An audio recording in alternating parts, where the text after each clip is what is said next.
અમારી ઠાકરવંદના ચેનલમાં આપનું હાર્દિક સ્વાગત છે। તો આજે મિત્રો આપણે વાત કરશું વાસ્તુશાસ્ત્રની। તો ચાલો વિડિયો શરૂ કરીએ। વાસ્તુશાસ્ત્રમાં ઘણી બધી વસ્તુઓનું મહત્વ હોય છે, જેમ કે પૂજા રૂમની સફાઈ દર શનિવારે જરૂર કરો અને ગંગાજળનો છંટકાવ પણ કરો। 2. જ્યારે મંદિરની સફાઈ કરો ત્યારે ભગવાનનો ફોટો જમીન ઉપર ન રાખવો। 3. મંદિરનો દીવો રોજ સાફ કરીને જ પ્રગટાવવો જોઈએ। 4. પૂજા કર્યા પછી મંદિરને પડદાથી અવશ્ય ઢાંકી દેવું જોઈએ। 5. પૂજા રૂમમાં પ્રતિદિન એટલે કે દરરોજ એક કપૂર અવશ્ય સળગાવવું જોઈએ। 6. પૂજામાં શંખનું ખૂબ જ મહત્વ છે, તેથી પૂજા રૂમમાં શંખ અવશ્ય રાખવો। 7.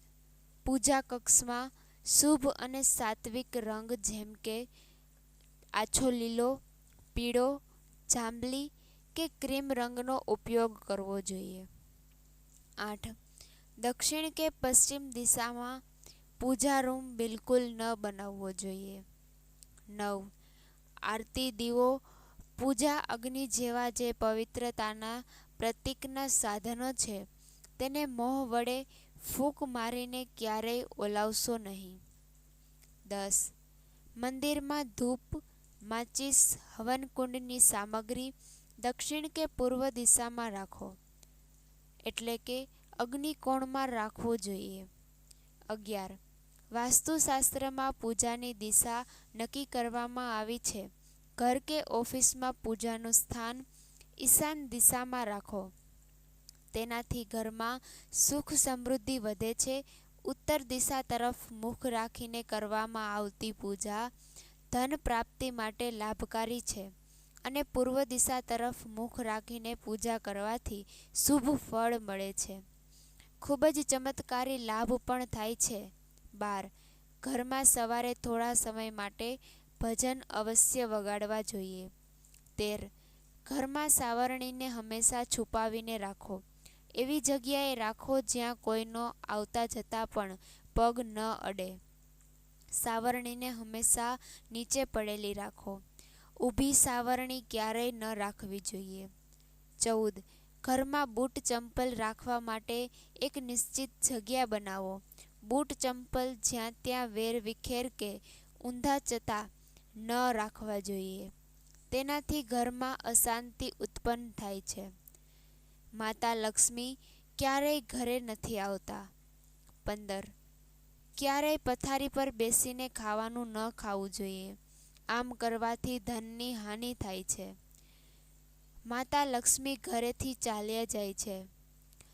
જો શક્ય હોય તો રસોડામાં જમીન પર બેસીને ભોજન કરવું, આનાથી તમારું ઘર ધન સંપત્તિથી ભરેલું રહેશે, ક્યારેય ધનની કમી નહીં થાય। 16.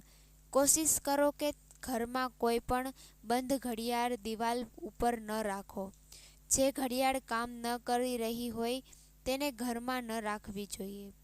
17. નવી સાવરણીનો ઉપયોગ હંમેશા શનિવારના દિવસે જ કરવો જોઈએ। 18.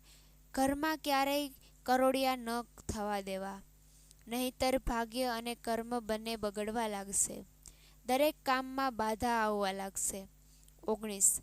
આ વાતનું ધ્યાન રાખો કે કોઈ પણ રૂમમાં જો બીમ બનાવી હોય તો તેની નીચે ક્યારેય બિસ્તર ન લગાવવું, તેનાથી ઘરમાં નકારાત્મકતા વધે છે। આવામાં કોશિશ કરો કે બીમ ઉપર કોઈ પણ વસ્તુ ન રાખો, ત્યાં બેસવું કે સૂવું પણ ન જોઈએ। 20.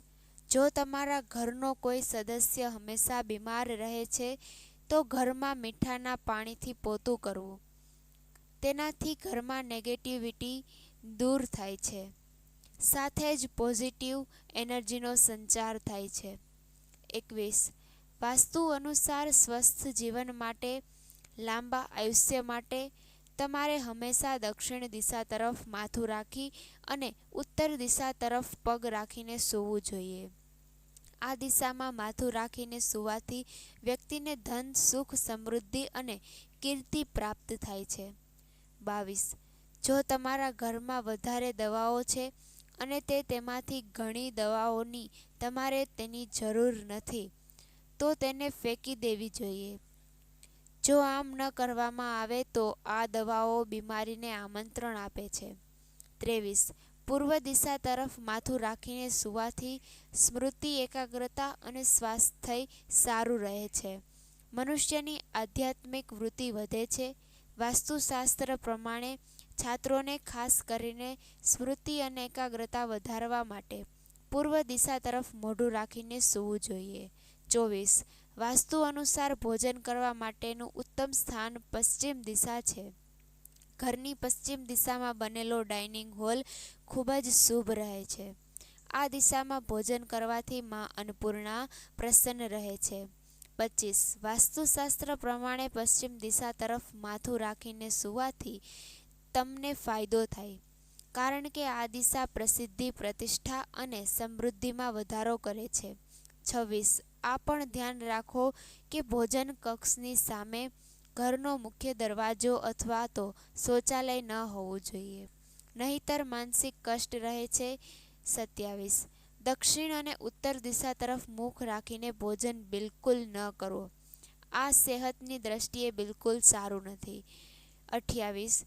રસોડામાં પીવાનું પાણી ઉત્તર પૂર્વ દિશામાં રાખવું જોઈએ. 29. રસોડામાં ગેસ દક્ષિણ પૂર્વ દિશામાં રાખવો જોઈએ. 30. રસોડામાં પાણી અને આગ ક્યારેય એકબીજાની પાસે ન રાખવા. 31. રસોડામાં જો સાવરણી, પોતું અથવા તો કોઈ પણ સફાઈનો સામાન રાખો છો તો તેને નૃત્ય કોણમાં રાખો.